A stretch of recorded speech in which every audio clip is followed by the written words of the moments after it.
everyone, my name is Jacob. So today is my birthday, and I don't normally record dedicated videos for my birthday. I did whenever I was 16 to share like life experiences and stuff that I've learned.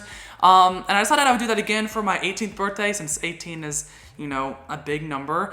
But I'm not gonna just share stuff that's happened to me on my 16th and 17th year of being alive, but for my whole life, even though I did already kind of do that, but I'm gonna do almost like a part 2, but 2 years later, which I think is like so weird to think about because I remember recording that video and it seems like it was yesterday, but I mean, it was 2 years ago. Anyway, let's get straight into it. So I've split up this video into 3 parts. We have school, family, and friends. And we're gonna start with school because stuff happens at school. But yeah, so I'll leave the time codes down in the description below if you wanna go check those out, so you can skip between the video, stuff like that. So the first thing I actually remember about my school, I don't know why, this is like a prominent memory because I think it's pretty hilarious. And I've actually made a video about this before, or not solely on this topic, but I mentioned it, so if you already heard it, sorry. But there was this one time whenever I was in 4th grade, there was a tornado coming to kill us. And so we had to go do all of our things that you do, like, you know, crouching down with your head in between your legs or something. I don't really remember. But so right before that, though, we had this whole lesson on like not sitting in front of windows and stuff like that because the windows shatter and stuff whenever a tornado comes through. So anyway, we were against this wall and my whole class was against this wall and we all had our heads like ducked and one of these kids were against the window. And obviously we just learned about that. So it's like, what are you doing? This kid is against a window. Like, well, the window was like probably like that above his head. So it was like, okay, he's right under a window. This isn't right. So anyway, the kid who is smart, he's in 4th grade. He points out this fact and they're like, oh yeah, you're right. But the whole wall was kind of taken up. So their decision is to move the kid to where I was sitting and put me underneath the window. So I thought I was going to die because there was a tornado coming and we're all out in the hallway, like right in the middle of everything where everyone, if the tornado comes through, we're all gonna be like swept away into it. Like literally the worst idea. We're all in can't even explain that. So now moving back a year in 5th grade, I had the absolute best teacher ever. I don't really think she taught us that much. Well, actually, I think she did. I think she taught me everything that I know now and I haven't learned anything since. I loved her so much and she did these crazy things with us. I remember one time we walked in and she wasn't there and we were like, where are you? And we were just sitting there like, is she late or what's going on? We felt like there should be a teacher in there. We're only in 5th grade. And she was underneath her desk the entire time to see what we would do if she wasn't there. And I think we just talked. I don't think we did anything wrong. She was cool. Well, one time we were learning about like medieval stuff, like medieval castles and all that stuff. We were reading King Arthur and all that stuff. And we built this huge castle. Well, it seemed huge to us because we were like in 5th grade, so we were like that big. Which is so weird, right? Like in 5th grade, you think like you're huge, like you're so old and big. But now looking back on it, it's like, no. But then like right now, as a senior, you're like, you know, like you're old and whatever. And it's like, no, you're only 18. It's just so weird to think about how we do that. But moving away from that, we were building this huge like medieval castle. Like we designed it on paper for like a week. Like that's not all we did, but during history and stuff, it was just like, we put so much effort into this. We all brought cardboard, obviously. We tape, like glue, hot glue, all this stuff. And we built it for like a week straight. And we came back to our classroom one day and it was completely gone. And she told us that the janitor threw it out because he thought it was cardboard, which I don't get. I mean, like it was cool. It did not look like just cardboard boxes.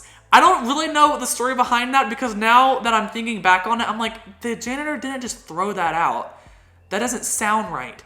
I wonder what actually happened. Like, did the schoolmaker throw it out? I don't know why they would, but because it was awesome. But yeah, I loved that 5th grade teacher. Okay, so now moving on to family. Whenever I don't really know how old, maybe 6 or 7, we went to Disney World. And I was holding my mom's hand walking through Disney World, and I was like, hey, my eyes are closed, you have to lead me. That'll be fun, right?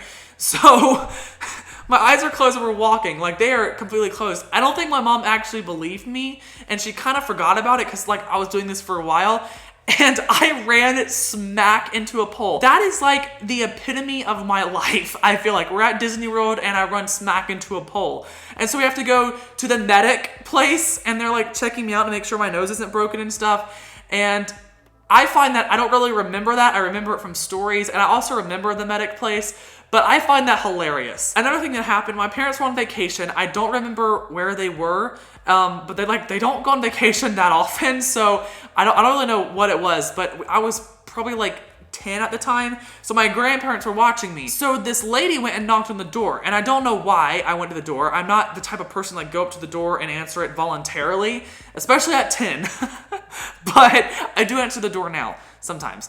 But I open up the door, and the lady's like, hey, are your parents home? And I say no, which, like, kids don't do. That's, like, the worst decision you could possibly make. I don't know why I decided to do that. My grandparents were home with us. Like, they were literally, like, a room away, like, 5 feet away. And I said no.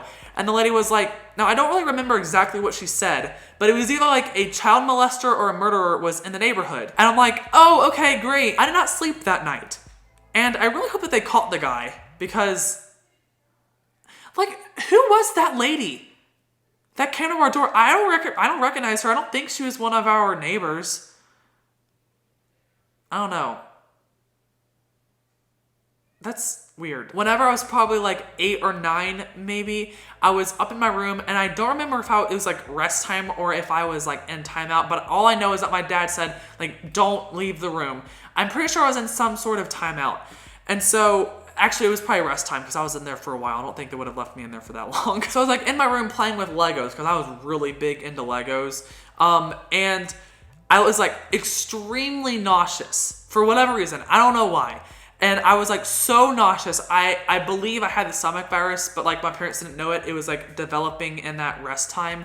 And I was like so nauseous. And I didn't want to leave my room to go throw up in the bathroom. So I was like laying there like, please, Dad, come in my room and get me. And for whatever reason, I had some sort of like iPod or iPhone or something. So I text my dad like over and over. I'm like, hey, I'm going to throw up. Can I go to my room and throw up? And finally he comes in my room. He's like, what are you doing? What are you talking about? And I'm like, I'm going to throw up. He's like, well, go to the bathroom. And so I threw up, and I didn't throw up all over my room. So one more thing with my family that I absolutely love. We were at my cousin's house. And if you remember my cousin Maddie, I made a couple videos with her in the past. She was with us. We were at our cousin's house, and we were in the woods, like playing around. I don't know. I think we were like 12 or 13 at the time. And we were playing around, and all of a sudden, these huge, like, dogs come at us. But of course, we're thinking they're like coyotes or whatever. Like, they're running at us. So we start running, and Hannah and my other cousin, Gray, are running, like, on this, like, kind of sort of trail thing, like a smart person would do, like, to get away. Me and Maddie, on the other hand, we are, like, bolting through trees and, like, getting cut by, you know, those, like, the vines with the thorns on them. We're getting cut by that, and holly and all that stuff all over us, like, running through the woods. I guess we thought that if we ran through the trees, it would be harder for the dogs to chase us. Probably not the best idea. So we're, like, running and, like, falling down and, like, killing ourselves, basically. And we made it, and the owner of the dogs come by. They're like, oh my gosh, we're so sorry. But we thought we were going to die. And it was pretty funny now that I think about it. Now, our last section will be entitled Friends, which I did not have very many for the majority of my childhood. Basically, until I was 15, I did not have friends. So I don't really have a lot of stories, but I do have one that really stands out to me because it, like, kind of encompasses everything that I am into one event. And I would like to say this was a long time ago, but this was a couple months ago. I went to the lake with my friend, and his granddad has, like, a house on the lake, and they have jet skis. So he takes me on the jet ski, which I've never been on a jet ski before, and it was terrifying. And then, because he was like trying to kill me, I'm pretty sure. And he said it was like not even that big of a deal. Like, okay, I'm about to die. But then he takes me to a rope swing, which I've done a rope swing maybe once in my life. I'm not that adventurous. Like, I am very much stay home and try not to die type of person. So it took me, I don't know if this is right. I might be over exaggerating it, but maybe 20 minutes to do this rope swing. That was probably about 10 feet off the ground. And of course, it was into the lake. Like, I wasn't jumping off a rope swing into, like, the ground. Like, it was into the lake. And, yeah. I just love that story because it encompasses everything about me. But I did it. Like, that is, like, the most, like, biggest thing to me is that, like, I was terrified of it. And this is me at 17. I was terrified of it because I don't like heights. And jumping off that rope swing was, like, terrifying to me for whatever reason. I just built it up in my head, I guess. And, like, I finally did it, and it was, like, cool, and I did it again. But we had to go by then because it took me so long. But I thought that was hilarious. And one other thing I really liked was last year for my birthday, I actually did an escape room, which was really cool. They are very expensive. Like, they're expensive, but they are worth it for at least once. I would definitely do it again with, like, a group of friends, but it was definitely worth it. Yeah, so I did that actually with the same friend. And, like, you're in there for a long time, it seems. And, like, we were, like, trapped and blindfolded in a jail cell with, like, our families separated. And it was, like, it was really cool. And the lady kept on telling us, like, she told us that we had, like, 10 minutes, but we, like, went on for, like, 30 more minutes. So I think they kind of, like, let us get out. They're, like, giving us hints because we couldn't figure it out. Because there was no one behind us, like, waiting for us. So, yeah, that was a great experience. I definitely recommend it. I really hope next time we do it, maybe I can make a video about it. But, yeah. And this video was pretty long, and if you made it to this part, great job. Be sure to subscribe for more videos like this, and give this video a thumbs up if you liked it. That really helps me out a lot. Click that bell to be notified whenever I publish new videos. And yeah, leave me a comment on maybe your favorite childhood memory, or make fun of me for one of mine. I dare you to. Anyway, thank you guys so much for watching this video. I hope that you guys enjoyed it. Yeah, I will see you all in the next video. Thank you, everyone, for all, like, the birthday wishes. Like, that means so much to me. Yeah, thank you all so much. That was a weird word. Yeah, so I guess I will see you all in the next video. Now that I'm 18, it's time to apply for an Apple Card.